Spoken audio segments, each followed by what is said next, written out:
आणि तुलसीदास महाराज आपल्या डोह्यामध्ये वर्णन करतात, तो राजा काय करू लागला, राम राम कही राम, सारखा राम राम राम राम म्हणत आहे.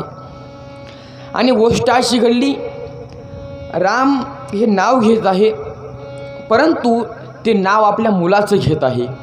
परंतु गोष्ट अशी घडली, जरी नाव मुलाचं असेल तरी तो मुलगा तिन्ही भुवनाचा असणारा मालक आहे. त्यामुळं आपल्या मुलाचं नाव ठेवत असताना नाव देवाचं ठेवलं पाहिजे, कारण नाव घेत असताना आपोआप असणारं पुण्य होतं. आजामी नावाचा ब्राह्मणसुद्धा फक्त मुलाचं नाव घेतलं, वैकुंठाला निघून गेला.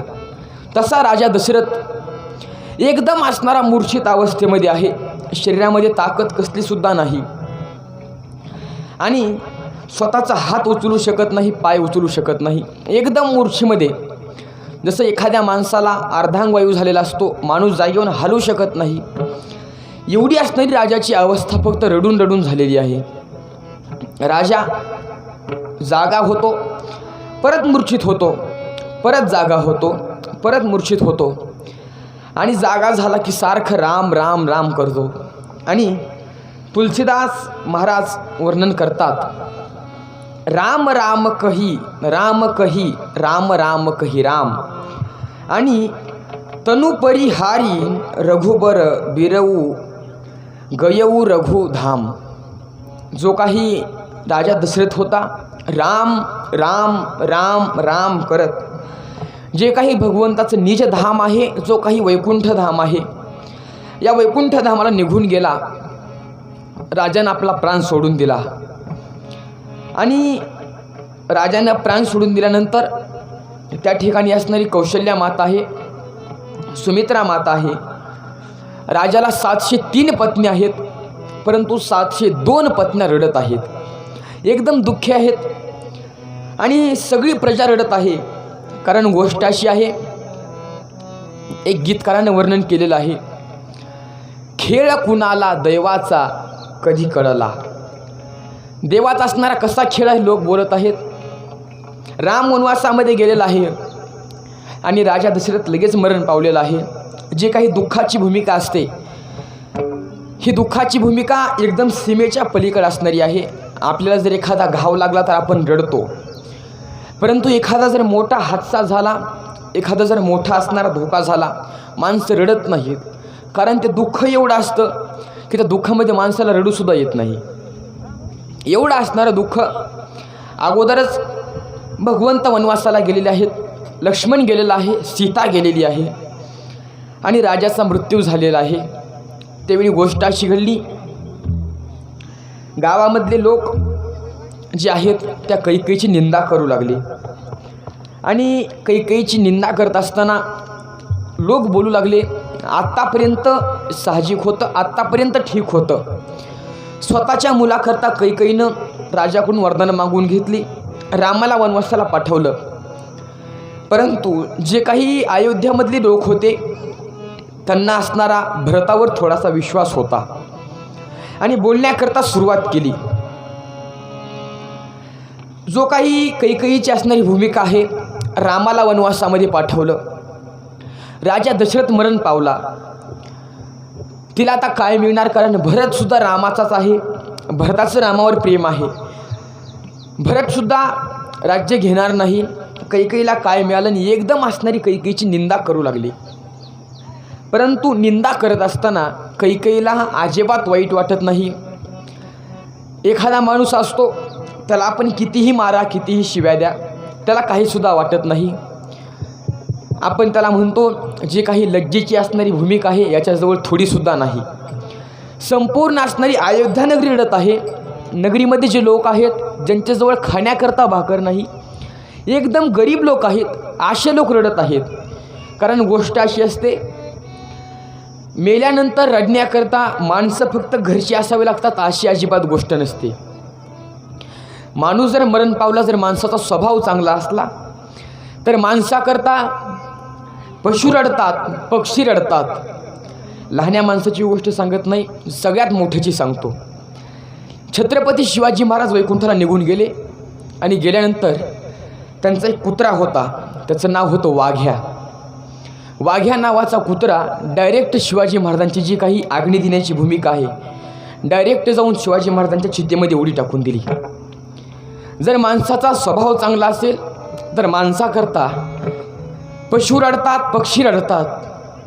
तसं या राजाकरता, रामाकरता सगळी असणारी अयोध्या नावाची नगरी रडत आहे. आणि गोष्ट अशी घडली, आता राजाच्या चितेला अग्नी द्यायचा आहे, राजाचा अंतिम विधी करायचा आहे.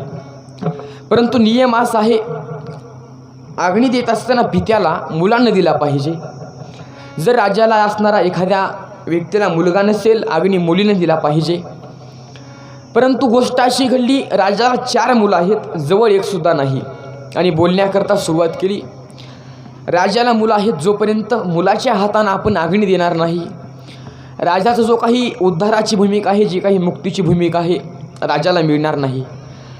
परंतु जोपर्यंत भगवंत येत नाही, नियम असा आहे, माणसाला मुलं कितीही असू द्या, जी काही अग्नी देण्याची भूमिका आहे सगळ्यात मोठ्या मुलाची असते. परंतु राम वनवासामधून परत येणार नाही. त्यापेक्षा लहान भरत आहे, तो मामाच्या घरी आहे. आणि कैकई नावाचा जो काही देश आहे, भरताची असणारी जे काही मामाचं गाव आहे, भरपूर दूर आहे. जोपर्यंत भरत वापस येईल त्याला येण्याकरता आपल्याला निमंत्रण पाठवावं लागेल, त्याला संपूर्ण हकीकत सांगावी लागेल. एक म्हणजे जाण्याचा कालावधी आणि येण्याचा कालावधी. तोपर्यंत राजाचे जे काही शरीर आहे ते टिकणार नाही, खराब होऊन जाणार. मग काय करायचं? त्यावेळी आत्ताच्यासारखे जुन्या काळामध्ये केमिकल नव्हते, कंपनीची जी काही भूमिका आहे जुन्या काळामध्ये नव्हती. वैशिष्ट्य असणाऱ्या गुरुजीनं सांगितलं, एक काम करा, जाऊन पाण्यामध्ये जे काही नाव असते ती नाव घेऊन या. नाव आणली, नाव राज्यसभेमध्ये ठेवली आणि त्या नावेमध्ये तेल ओतण्याकरता सुरुवात केली. नाव तेलानं काठोकाठ भरली आणि काठोकाठ असणाऱ्या भरल्या त्या नावेमध्ये राजाचा असणारा जो काही देह आहे, जो काही राजाचा असणारा शरीराची भूमिका आहे त्यामध्ये ठेवली.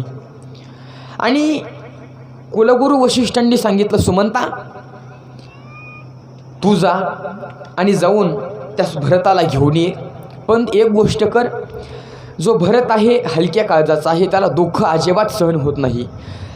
राम वनवासाला गेलेला आहे, राजा दशरथ मृत्यू पावलेला आहे, अजिबात त्याला सांगू नको. फक्त मी बोलवलं आहे, त्याला असणारा कौशल्याने बोलवलेलं आहे, सुमित्रेने बोलवलेलं आहे, असं काहीही कारण सांग आणि त्या भरताला घेऊन ये. परंतु गोष्ट अशी घडली, सुमंतजी याकडून निघाले आणि जात असताना या सुमंताच्या मनामध्ये विचार सुरू होता, खरंच जगामध्ये जर सगळ्यात पुण्यवान कोण असेल तर लक्ष्मण आहे. कारण या लक्ष्मणाला रामानं आपल्याबरोबर नेलं. आता 14 वर्षापर्यंत लक्ष्मण त्या रामाची सेवा करणार. सगळ्यामध्ये श्रेष्ठ कुणी असेल तर सीता आहे, 14 वर्षापर्यंत त्या रामाची सेवा करणार. पण काय मी आहे, रामाला मी सोडण्याकरता गेलो परंतु परत वापस आलो. खरंच माझ्यासारखा पापी दुसरा कोणी नाही, रामाने मला बरोबर घेतलं नाही, मी बरोबर जायला पाहिजे होतं. असा असणारा सुमंत विचार करत करत रथावर बसलेला आहे. रथ वाऱ्याच्या वेगानं धावत आहे आणि सुमंत रडत आहे. रडत रडत असणारा सुमंत कैकई दिशेला जाऊन पोहोचला. पहाटेची वेळ होती आणि जो काही भरत झोपलेला होता, या भरताला स्वप्न पडलं. आणि स्वप्न असणारं संपूर्ण स्वप्न पडलं की राजा जो काही दशरथ आहे, लाल असणारे वस्त्र अंगावरती घातलेले आहेत, उत्तर दिशेला जात आहे. आणि हा असणारा राजा जात आहे, असं एकदम वाईट स्वप्न त्या भरताला पडलं. सुमंतानं सांगण्याची गरज नाही, स्वप्न अगोदर पडलं. आणि जसं स्वप्न पडल्यानंतर माणसाशी एकदम दचकून जागे होतात, हा भरत जागा झाला आणि डायरेक्ट रडण्याकरता सुरुवात केली. एवढ्याच वेळामध्ये सुमंतजीनं महलामध्ये प्रवेश केला. त्या ठिकाणी असणारा भरताचा मामा आणि विचारण्याकरता सुरुवात केली, तुम्ही एवढे असणारे, तुमची जी काही अवस्था आहे वाईट का आहे? तुमची जी काही चेहऱ्याची भूमिका आहे, चेहरा दिसण्याकरता आनंदामध्ये नाही, डोळे लाल आहेत, डोळे मोठे मोठे झालेले आहेत,